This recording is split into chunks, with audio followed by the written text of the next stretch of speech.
Let's begin with the module. This is the heart of the Aqua. It's really a beautifully designed thing, a series of rings, concentric.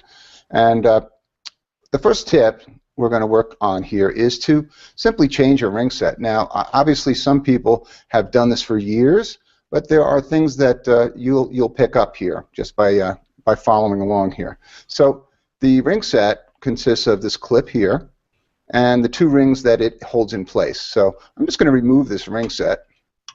The clip comes out, and then I like to use a little pair of pliers because a lot of times those ring sets, when they're used, they get a little jagged. This is a new one, but I grab them with a needle nose pliers, and then they slide out a lot easier at that point.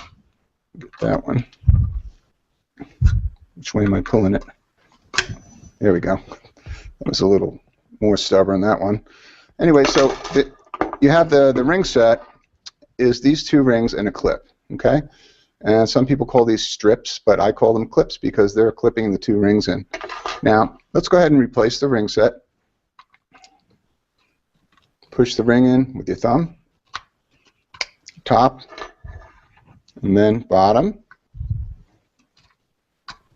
And they'll go into, they'll fit in there. You'll hear it kind of click in there.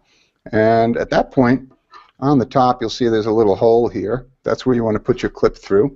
First, put that through the top, and then you're going to have that clip squeeze onto the two rings that you just inserted. Okay?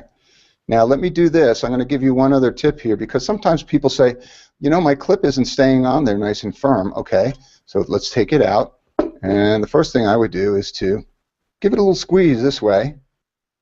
Little squeeze, just so it has a little more strength when you put it on. Now, the other thing you can do, and this is kind of the insider tip, is you can actually go to the tip, the bottom tip of this, put it in a pliers, and then just give it a little turn as if it's curling in, okay? And what that does is when you put it on, it grabs onto that ring a little better. So that's just something to make sure that you've got a good firm connection, those two things, and then you can push in and up, and then you have your and Michael, also when the clip has been used a lot, you want to always be sure that the bottom clip where Michael just bent it is always snug and tight. That's when you know that your module is working at its highest. If that bottom clip is not hugging that ring tight, then you're really not getting the benefit. Right, yeah, so the important thing is here that over a series of baths, this clip is going to get weaker because it is deteriorating. So in between, it's good to squeeze together this part of it and then put it back on. That will give you a tighter connection to your rings. Okay, it'll give you more life out of your ring set. So that's a good tip.